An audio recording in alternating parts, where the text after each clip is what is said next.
It's my pleasure. What a nice venue too, right? We've had a lot of good feedback about this, the natural light, and we're going to talk a little bit about that today too.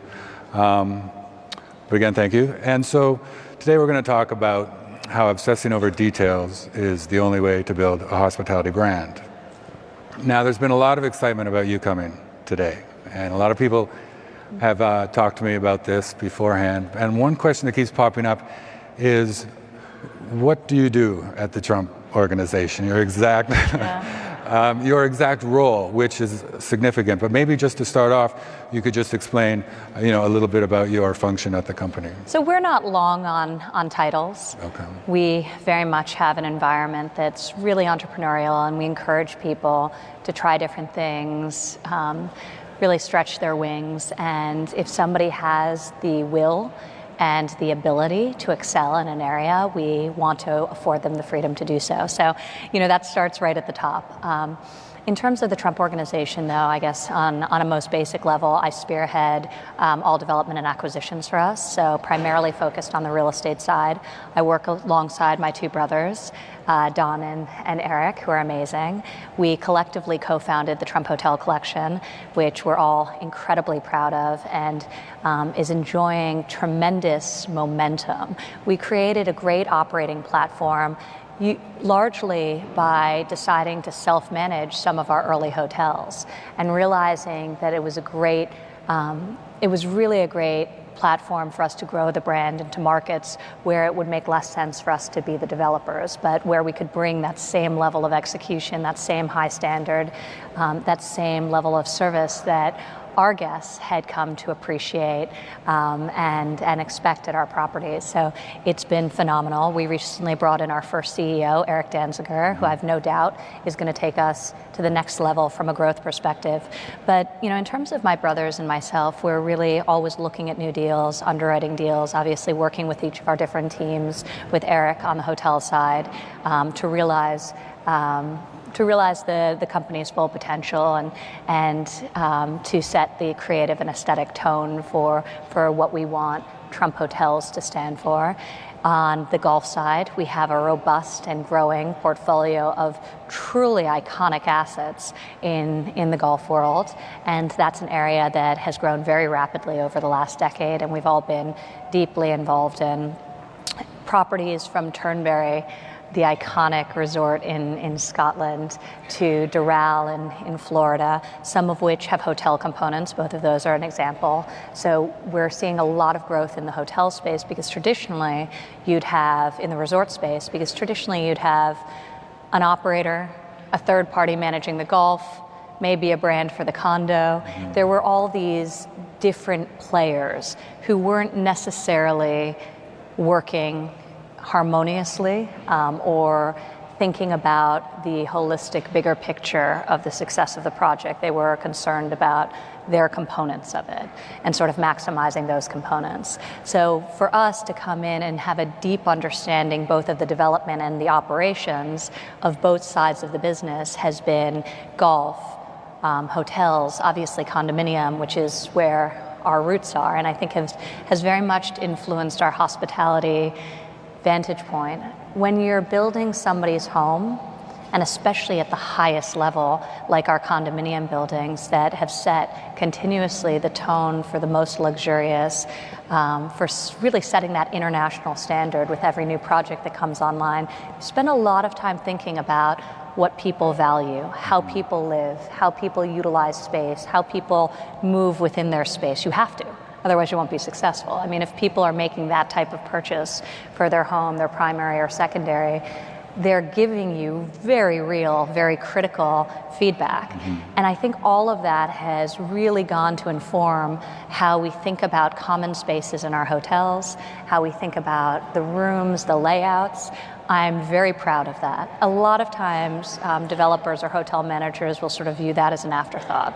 It's a box, it's got a bathroom, it's got X number of fixtures, but they're not obsessed with it in the same way we are. And I think some of that is our condominium roots. Okay. So that's a long way of saying I do Pretty much a little bit of everything on the real estate side, but really we always look for great captains of our various businesses, and we work with them as partners. I always tell Eric that the greatest thing that I can do for him is be an asset and a tool to enable him to accomplish our collective goals. And that's what I seek to do across all of our businesses. Okay. The last time we sat down was at the Trump Doral about a year ago. So maybe to couch everything you said in specifics. So one, it's a two-part question. One, how is it a benefit that you being not just the hotel operator, but also the developer, how is that manifested in the user experience at Trump Doral? And then the second question was, I remember being there, and there's this sort of beautiful story arc between what Miami once was and what Miami is, moving into, with all of these different elements in terms of mid-century furnishings and the black and white Gary Player photos that your dad chose. I mean, it was just a beautiful story. So if you could just sort of explain, one, how you being a developer helped you accomplish that, and then get into some of maybe the specific details so people can understand your creative process. Well, I think there are a lot of tremendous assets to the fact that we are developers. One, on a basic level, when we're working with our partners, they trust us and they appreciate the construction and development feedback that we're giving. Oftentimes, given the duration of my father's development background and the magnitude of the projects he's done, I would say most times we've built more than our partners have. So they enjoy the feedback we give them that isn't critical for the sake of critical. It's not throwing a 600-page brand standards manual and saying, build this, otherwise it can't be a Trump hotel. It's much more collaborative. We like to get in from the very beginning, help them articulate something that works. Plus, we also put our money where our mouth is. We, at any given time, right now, we have over $2 billion worth of construction projects that we are building without partners. So I will never look at one of our hotel development partners and say, build that, if we wouldn't be willing to build it ourselves. So I think there is a mutual trust, a mutual respect, that we recognize what the customer values, where money is well spent, where it's not well spent, where it's some random brand standard cooked up by an interior designer in a lab somewhere that's just not applicable to the property it's being applied to. We really like to think ourselves as working on each project, not in accordance with some overarching standard, but knowing what's appropriate for that market and always having a very clear compass of what is luxury. So we never deviate. And I think part of the reason we're able to have such interesting, beautiful, award-winning buildings from an architectural and design perspective is because we're able to get creative. We're not as contained. Mm-hmm. Luxury takes many different shapes and forms. There's certain truths, right? Ceiling heights, bathroom fixtures, room size, amenity space, fine. Like that, you have to sort of lock into certain parameters. But in terms of, the shape of the building, in terms of the layouts, you can have a lot of fun and really push luxury to the next level if you're willing to. So I think being a developer, we're speaking the same language as our third-party owners, and they appreciate that. I think also, it's funny, I'll watch CNBC some mornings, and I'll see the CEO of a major hotel company talking about his asset-light strategy, mm-hmm. and talking about the fact that he doesn't believe in owning real estate, that it's bad, that it's weighing down their stock, and I'm going, wow. If I was an owner looking for an operator, I wouldn't really want to hear that the operator doesn't like owning real estate and doesn't think that's a viable. It's such a contrary message when you're thinking about growth. And I think we are the opposite. Not only do we believe in owning real estate, but we're holders in the long term. You'll very rarely hear about us selling real estate unless it's a condominium building. Mm. We hold our assets, we believe in them, we maintain them, we continue to invest money in them, and we've made great deals with them. And so I think the owners that we're talking to like the fact that we share their perspective on the long-term value of real estate in this particular category.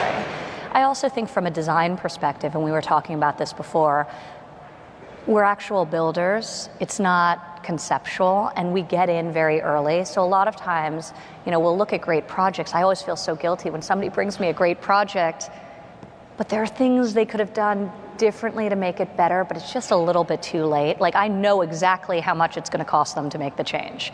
And that's the dialogue that most developers are having with operators. It's a little too late.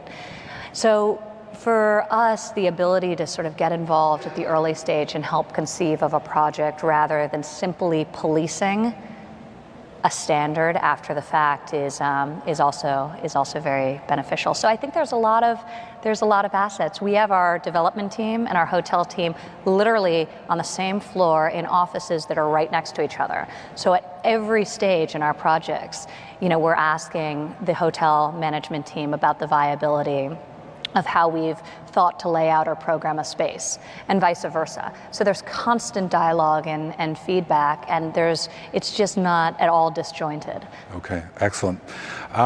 Trump Hotel Collection is going through quite a growth spurt. From what I understand, you have 5 hotels under development: Vancouver, Washington, D.C., Rio, which is exciting, Bali, and the new West Java property. That's right. So that's 5, and altogether, if you include Doonbeg and Turnberry, you only have 15 hotels completely. So that's like a 33% or 300% jump in your property and pipeline. Baku, I'm not sure if you mentioned that. So. Oh, I'm sorry? Baku as well. Okay. So we have an exciting year. So it's a great year. What's behind that growth spurt? Well, so we always set ambitious goals for ourselves, and nobody would ever say that as an organization we're tentative. We really like to push hard, and we're always hold ourselves to a very high standard. In the hotel business, though, we wanted to have a very strong foundation of Trump as an operator. People know Trump is a very good builder. They didn't know about our track record as an operator. So we were building these great hotels, and we were saying, you know what, let's show what we can do. Let's show what we can do for third parties. Let's show what we're doing relative to these legacy brands with our own properties. And once we have the performance track record, let's go for it. Some of it just came in organically. People were looking at their star reports and realizing that we're outperforming the competition, and our phone was ringing. But now is really the time where we're deciding to make that push in a big way, because we have the combination of the scale in terms of major markets that we're in, the Miamis, DCs, New Yorks, et cetera. But we also have the operating credibility behind us. So I think the marriage of those two things are entrepreneurial spirit, which means we hop on a plane right away. We know the pain point for a developer who's sitting with a very expensive piece of land and a term sheet they've been holding from 3 luxury brands for the last 8 months and haven't been able to move the needle. So we've actually signed a lot of deals just because we think differently.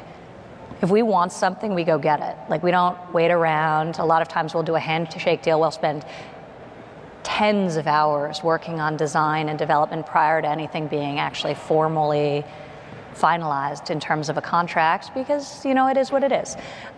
We like to move things forward. We believe ultimately that the best deals are one where your visions are completely aligned. So we like to know that at an early stage anyway. So even if it means some work that's for the benefit of a party that we ultimately don't end up doing a deal with, if we don't end up doing a deal, it wasn't meant to be. Okay. So it's been great, and we have a very robust pipeline. You've mentioned just the openings in 2016, but behind that we have many in the pipeline, and several new announcements we'll be making in the next month. So I think the industry has taken notice of what our customer is saying about the experience they're having at our properties. So speaking about the experience, and we've talked about this before, and I think this is really fascinating because you are a celebrity and you have this amazing following on social media, 1.7 million on Twitter, 633 on Instagram, and before we've talked about how you sort of crowdsource ideas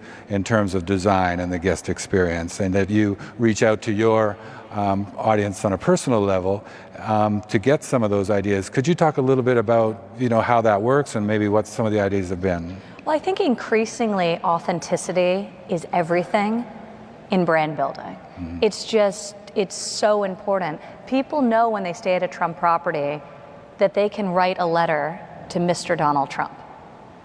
to Mrs. Ivanka Trump. And they do that for the good and the bad.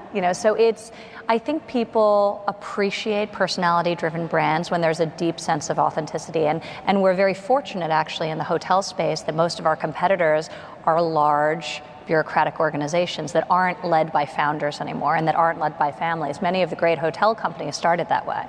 They started as family businesses and then became larger public companies. So I think we bring a level of authenticity. Social media is a great channel to communicate directly and to build community. And I think especially since experience is such an important part of our guests, really such a driving factor of why they choose one property over another. I think we're able to do that and create real moments of surprise and awe for them.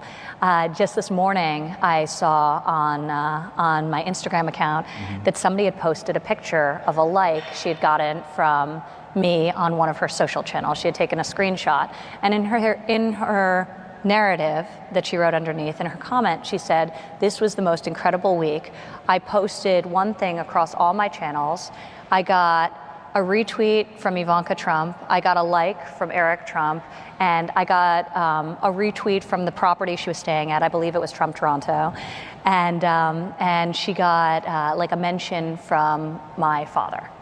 And this, that's a customer who's had an experience now that she'll talk about for a long time. But there's so many examples of that. And I found that when we ask people questions as opposed to just showing them, these mediums are very interactive. So in the early days, I started, when I first got on Instagram, when I first started using Facebook, I started taking renderings of projects under development and throwing them up, not waiting to do some big sensational thing in the trade pubs, but just asking, saying, what do you think of this lobby for a building we have planned in DC or Las Vegas?